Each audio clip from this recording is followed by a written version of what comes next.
The views shared here are based on research and personal reflections and are not meant to destroy reputations or attack communities, but to spark awareness and dialogue. And that is why corruption becomes cycle and nagkakaroon ito ng domino effect wherein everybody is already doing it. Sana dumating na tayo sa point na ang pinag-uusapan natin is yung net income and not the gross income. And in that kind of scenario, corruption breeds more corruption. Hi everyone, welcome back to Tina Talks, and we are still in the series of government or being part of the government as a public servant and how does our culture and this system or traditions affected those people in the government or in the public service. And for today's episode, pag-uusapan natin yung paulit-ulit na tanong, bakit nga ba nagpo-corrupt ang mga tao sa gobyerno? Before we begin, let me make this clear that this discussion is not meant to attack or generalize all government employees. Not everyone in the government is corrupt. Meron pa rin mga nagsiserve with honesty and dedication. The goal of this episode is to understand the possible reasons why corruption exists so we can reflect and think about solutions. Corruption as a cycle or domino effect. When we talk about corruption, hindi lang siya tungkol sa masamang tao. We need to understand that it's actually a cycle and there is a domino effect. When we see someone, the official man yan, or anyone in the government or a public servant doing irregular things or corruption, sabihin na natin, at hindi siya napag-uusapan, hindi nako-call yung attention, and most importantly, hindi siya nako-correct. Nagiging normal siya. Nagkakaroon tayo ng environment and culture that it becomes normal already because nobody is trying to correct those irregularities or those things na hindi dapat ginagawa. And those people that is new to that kind of system or that kind of gawain, they tend to realize and make this self-reflection na pwede pala siyang gawin kahit sino. Kung siya nga nagagawa niya, bakit ako hindi ko magawa? Kung siya nga nagawa niya nang hindi siya nahuhuli and no one is calling his or her attention about that or no one is trying to correct him, bakit ako hindi ko kayang gawin? So, hindi na siya nagiging isolated case but it becomes a normal at nagiging trend na siya in today's generation pa, nagiging trend na siya sa mga gawain inside those offices. And that is why corruption becomes cycle and nagkakaroon ito ng domino effect wherein everybody is already doing it. Low salary versus high cost of living. Marami sa mga government employees and even in private sectors na tumatanggap ng minimum wage. But have we realized, just make a simple math, na yung minimum wage na yan ay kaya bang magpakain or bumuhay, sabihin na natin ng 3 tao. As a family man, bibili ka ng bigas, bibili ka ng ulam, and other essential things. Kung ikaw ay nagpapagatas, nagpapa-diaper, diba? Maraming check-ups yung mga bata. At kung ikaw naman ay nagpapaaral, is it enough? Tumataas yung ating bilihin, pero ang mga sweldo ng mga tao ay hindi tumataas. Common jokes nga, sabi nila, sana all tumataas, hindi lang yung mga bilihin, pati yung mga sweldo namin. And that's the reality. And because of that kind of situation that we have, napipilitan silang magnakaw, napipilitan silang humingi ng lagay, at napipilitan silang mag-corrupt. Yes, hindi siya tama. Hindi dapat yun ang first option mo. But guys, this is the reality of life right now. Napipilitan silang gawin yun because of poverty. So, Again, hanapin natin ano nga ba yung root cause ng lahat. Bakit ba ang mga tao ay nagfo-fall into sin? Bakit nga ba ang mga tao ay kumakapit sa patalim? At yung madalas nating naririnig ngayon sa mga hearings na napipilitan na lang silang gawin para magtuloy-tuloy ang kanilang mga kabuhayan.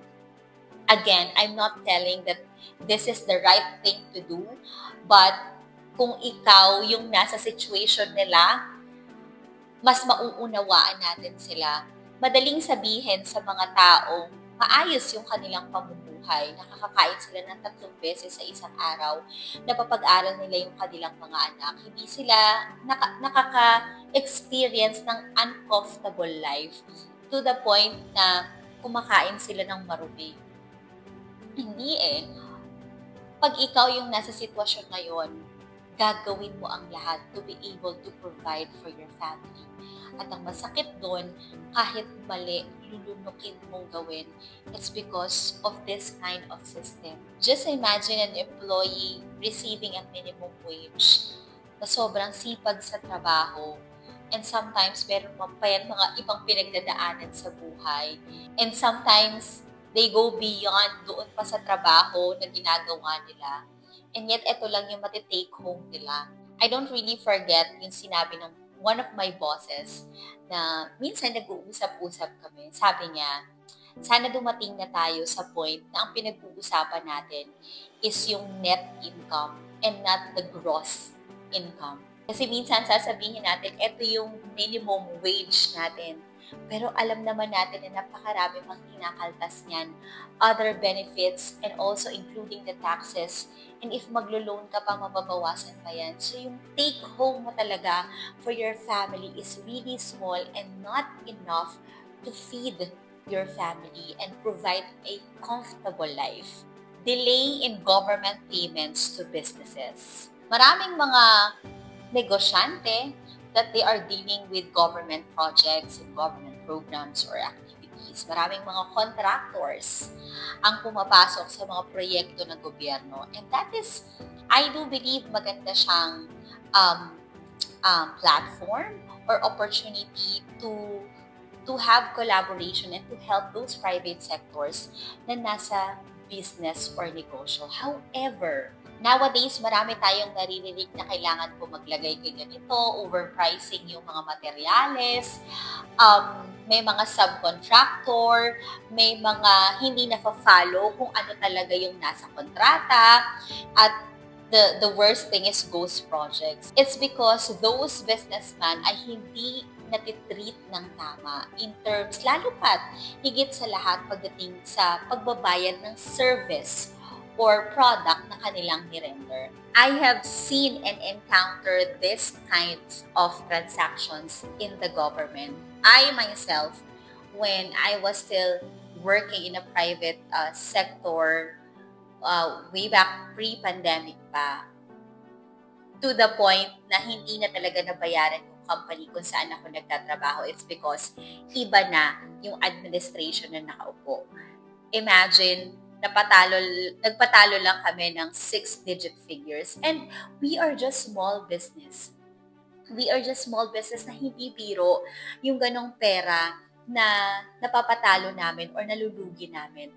That's the reason why yung mga pumapasok na mga private sectors, na mga businesses sa transaction with the government is they tend to overprice. It's because marami pang dadaan ng mga tao. Maraming mga humihingi, at worst case, ang tagal-tagal nilang magbayad. And sometimes it will take years or 3 to 6 months bago mo ma-receive yung iyong payment sa serbisyong na-render mo na, sa serbisyong napakinabangan na nila. And that's the reason why they put mas higher cost. It's because in a sort of interest. Kasi ang mga negosyante na yan, sometimes inuutang nila yan. At sila ay nag-i-interest. However, when you deal with the government, kukuwaan pa nila. Tapos patagal pa bago kanila bayaran. That's why the worst case is nagsasara ang mga negosyo na yan. So the government that should be helping those private sectors in business sectors, instead na tinutulungan nila yon, napapasara pa nila yung mga negosyo na yan. And that happened so many times, even in my province where I lived before. And in that kind of scenario, corruption breeds more corruption. Lack of support for government employees. If you are a government employees, marami kang mga programs or activities wherein initiative mo, but of course, approved by the higher management or kung sino man yung mga dapat na taong nag-approve. And you have a lot of opportunities to travel. Ayan. Isa yan sa mga perks of being a part of the government or being a government employee. Maraming mga pa-trainings kung saan-saan kayong lugar nakakapunta. But, you know what? Minsan maganda lang sa mga pictures, sa mga post nila. But in reality, you ask them, meron ba silang fund going to that place and having that seminar? Yes, sometimes ang mga accommodation and meals is provided kung sino man yung mga nag-invite for training or seminar or workshops. But there are also instances na you are just invited for that workshop or training. And ikaw magpo-provide ng plane ticket mo, ikaw maghahanap ng hotel mo, ikaw maghahanap ng kakainin mo. And the sad thing, reality, minsan hindi sila nabibigyan ng fund to go there. It's a form of liquidation. So imagine those employees na maglalabas pa sila ng kanilang pera. A while ago, we talked about minimum wage. Actually, those kind of employees, sila yung mga hindi regular. That's why hindi sila maka-request ng fund in advance. So that means ikaw yung empleyado na maglalabas ko muna ng sarili mong pera and then you will liquidate that pag after your travel. But what if you don't have money? Diba? And you are just that person na dapat ipadala doon. Not just about travel, but let's talk about activities or programs. You have this limited budget. And in reality, kapag ikaw ang nasa ground, alam mong kulang yun eh.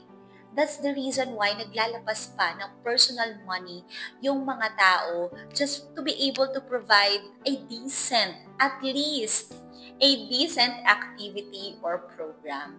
Sila yung humaharap eh. So ayaw nilang mapahiya. And again, those people, they want to provide kung ano talaga yung objective of the program, kung ano yung output na ina-expect from that activity. So they tend to shell out their own personal monies. And that's the reason why, syempre, babawiin nila yun kung saan mang mga activities or programs. So those are the sad realities and reasons kung bakit nagiging corrupt ang tao sa government. So if we think about it, corruption in the government is just not a simple kasakiman. Yes, sometimes there are people na talagang garapal, na talagang may kasakiman na nanunuot at nalalagay sa kanilang katawan. There are those people. But for other people, it is just a product of a wrong system, mababang pasweldo, lack of support from the government, and many more. There are a lot of reasons why people fall into corruption. At kapag pinagsama-sama natin lahat ng ito, hindi matatapos ang domino effect ng corruption.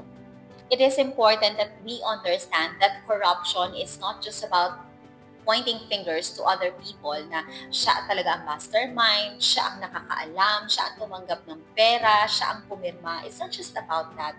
We need to understand the main reasons bakit nila yon ginagawa, yung ugat ng problema. Because if we don't identify that at hindi natin yung nabigyan ng solution, it becomes a cycle and never-ending domino effect ng paghihirap ng mga tao. This has been Tina Talks, produced by the Human Rights Development Organization. Thank you for spending time with me today. Don't forget to stay connected. Follow us on Facebook at tinatalks.hro and on TikTok at tinatalkshRDO. Until next time, let's keep the conversation going.